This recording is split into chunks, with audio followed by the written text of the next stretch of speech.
Go. So, to make foccaccia interesting and nice, as you can see, like here, you put some toppings on. So I've got my homemade, the oven-dried tomatoes on that one. This one is half with olives, because I know not everyone likes olives. And the other half, there's a bit of salt and also rosemary. What do you think? What else? Chili. Pumpkin. Dried or pickled, I think. Oh, hang on. Chili. Dried or pickled, it'll become dry in the oven. Pumpkin. Pumpkin. Sure. Chocolate chip.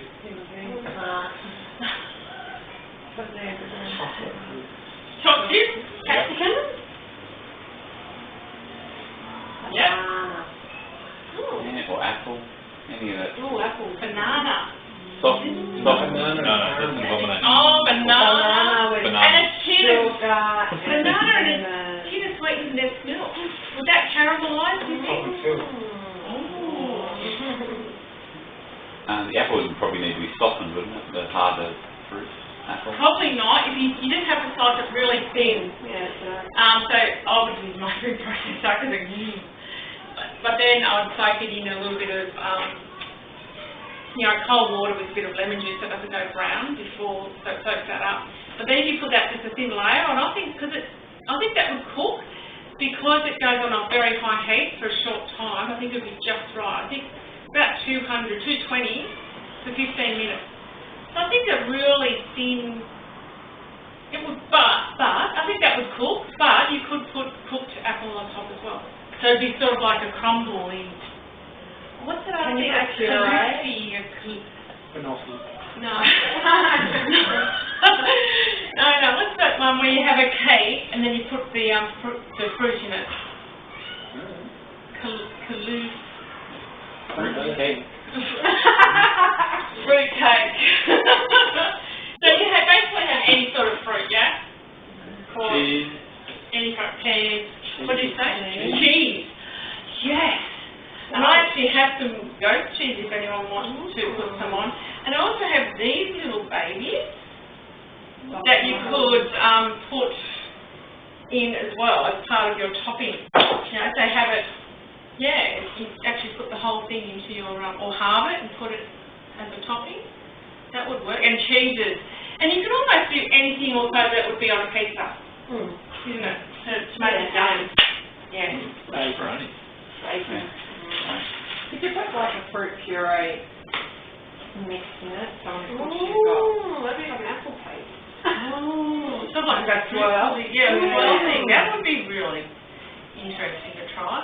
But you can do that also with grate cheese and put it through and have sort of semi-lightly cooked bacon or anything. And bacon apparently goes with everything. It does. So I've been told, time and time again. Okay, so it's really just it can be so interesting what you put on top, and you could try different things, and some might work and some might not. And the sweet one, you've got the recipe there. So that's the bread maker. Actually, look at that. Oven is at 245. And it's for a short 10 minutes, 15 minutes. That's really quick cooking time, but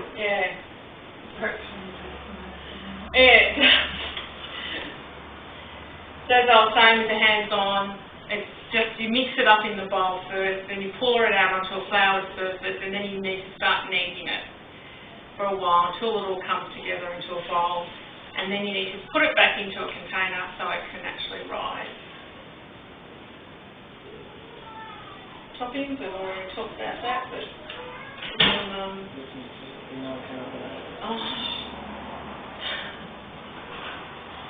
so the sweet one.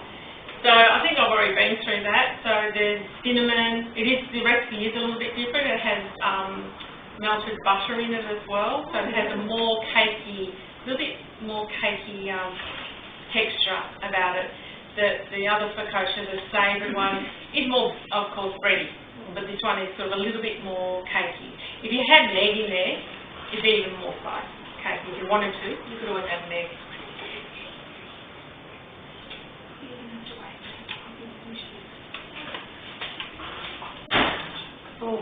So there's some ideas for the sweet. So I have got some, I don't have figs, sorry. I'm actually going to be sourcing some figs soon, so I might be able to share those. But not today. So you normally just press the stuff in the top, you don't roll it into the dough? No, you don't roll it in, you just put it on the top, you just sit it on, and then the cake, the foccaccia will actually rise around it. You don't need to really push it in at all, it just sits there and the weight of it against the dough, all sort of things. But you can push it in a bit. With the rosemary you sort of have to, you know, stick it in a bit, poke it in. But yeah. They look good, don't they? Alright. Might leave it on the yummy slide. So, I have got some, this is the sweet and this is the savoury. Now, it will take time to cook in the oven. So, but it's only 15. Who has to go first? Who has to leave first? Anyone? So what I might do is I'll start the oven, put it on a... It's quite a high heat, isn't it? It is. It is. So I actually cook some on 220. I did, but it's a short time, so it's really good. So, but I have kept an eye on them as well, and it's really until the top starts to go brown. You don't need to, and most of the time I haven't left it in for 15 or 18 minutes. It's been more like 10, 12 minutes. You just need to keep an eye on it. And the inside always cooks fine? Yeah. Just because it's that flat, you know, flat and wide. So, what I'm going to do, I've got 3 you can sort of make up 3 and then pop one in at a time. Because I should have done it in the big oven, but I didn't think of that. So I'll get you to do some hands-on if you like. And prepare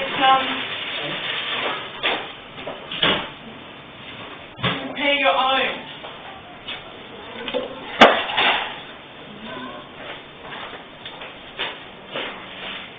So you happen to have a flour surface to work on. It's not like bread where you have to knock it back on it.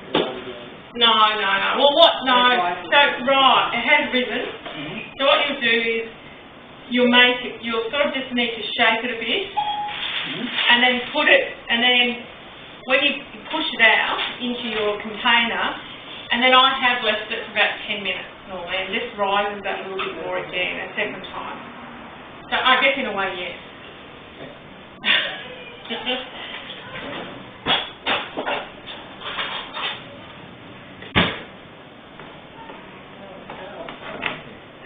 Is that the yeast? That's the yeast.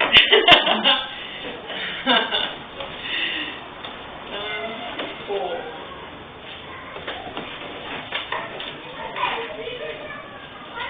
This is all very hands-on, guys. So this is the savoury mix. So are you happy to... Yep. Yep.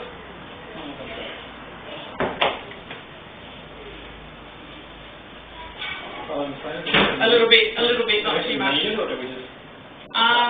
Yeah, I'll just flatten it out. No, I've wired though. If you find that it's not pliable enough, then I would sort of need it, but I think that should be fine. So what would you like? Oh, so that's sweet. So there's sun-dried tomatoes, olives. I've got some Olives? yeah. So you just put it... And I've got, just stick them on the top. So There's there's 2. There's one sweet, one this savoury. is savoury, that's sweet. So you're going to make one of each. There's some rosemary. Do you want some rosemary? And did the cheese come back from that side? Yeah, we put in the fridge, probably out the front. I'll grab it. What? It's not a cake. It's not a cake. You just need a taste of that brain. And there's these as well for the savoury.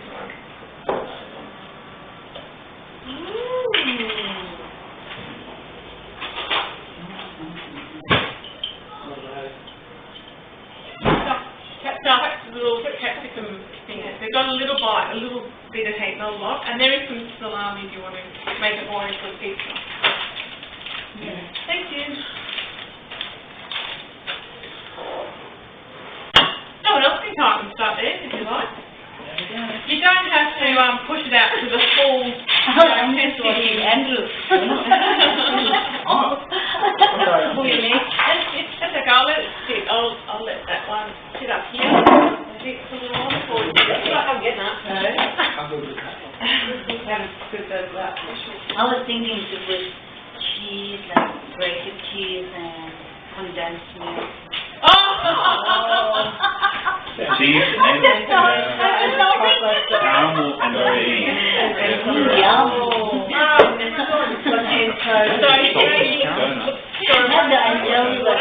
The grated cheese and the condensed milk, I think. And grated cheese.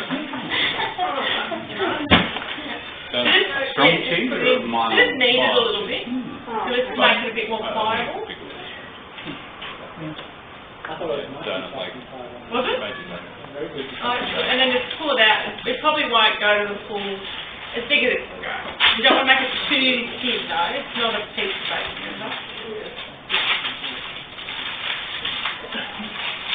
I'll just see if I have any chocolate chips. I'm not sure if I do some sweet one. Chocolate chip and bacon. Yeah. Chocolate chips and sprinkles. Chocolate sprinkles.